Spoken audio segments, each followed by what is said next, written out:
then you tend to look for the good always. I mean, I'll use critical in the negative way, negative sense. You tend to look for the positive things, for the good, for something to praise. So these two ought to go together, because the critical person doesn't necessarily have to be looking for fault, doesn't necessarily have to be a fault finder. The critical person could be critical of something that's unsuitable for human excellence. You see? But just the tendency to be tied up with this, looking at the human person, admiring or holding the human being up for high merit, or putting the human being down, these tendencies, that tendency can lead to many things, to hard-heartedness, coldness, where you don't value the human person at all, the human being as a human creature at all. And then it can go to the other extreme, where you're just enamored by what you see in the human being. You fall in love. That was the Romantic period for the old world, Rome, the old world. That was the Romantic period, where the artist was just all in love with the body of the human person. And they call that whole period the Romantic period. To show you that this tendency really rose to be a mark on history itself. A mark on history itself. Man's interest in himself, or the human person's interest in himself as a great human creator. So the Romantic period was accompanied by those two. One putting the human being down, others putting him up. So we know just those great artists who drew the beautiful pictures of human beings and described the human beings in such wonderful terms of language.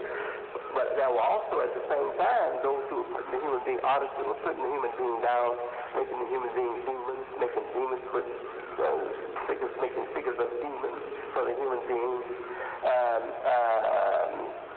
So that's what this is for. Pictures. Islam came behind that time when the Greeks had a theon of gods, males and females. Egyptians had it, Africa had it, Egypt. The nations were just preoccupied with the human figure, So at the time of the prophet, he did not encourage, in fact he discouraged, making images of human beings or pictures of human beings, not sculpted, not to be sculpted, not to be drawn with the pen or ink or paint, not painted. No images of the human person. There was no pictures of the prophet in his time, no pictures of his companions who followed him. They didn't do those things. I do not like myself to look at pictures of myself. And that's because I've trained my soul to not to want to admire myself or to be looking at myself. It's just natural for me when I'm going to prayer to avoid looking at a mirror that will show me myself.